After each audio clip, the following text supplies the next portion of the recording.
Mga kahuan, panoorin ang video na ito upang alamin ang pinaka-latest na balita tungkol sa lagay ng panahon at bagyo. Update today. Sa kasalukuyan po ay wala tayong binabantayan na low pressure area o bagyo sa loob at labas ng ating Philippine Area of Responsibility. Bagamat kung nakikita na po natin dito sa ating latest na satellite animation ay meron po tayong linya ng mga kaulapan na nakakaapekto sa malaking bahagi ng Luzon area. Yan po yung shear line o yung pagsasalubong ng malamig at mainit na hangin. At dahil po sa epekto nitong shear line, pati na rin po nitong hanging amihan na nakakaapekto sa may extreme northern Luzon, ay asahan po natin yung makulimlim na panahon sa malaking bahagi po ng northern at central Luzon ngayong araw.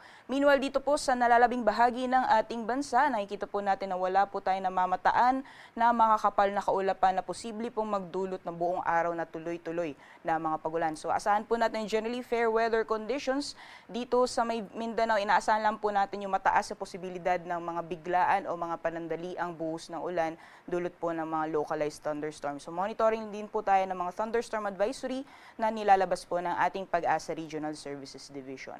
At sa mga susunod na araw ay inaasahan po natin na unti-unting hihina yung epekto nitong shear line at posible pa rin po magdulot ng mga pagulan sa may eastern section ng ating bansa, ngunit hindi na po kalakasan kung ikukumpara noong mga nakarang araw.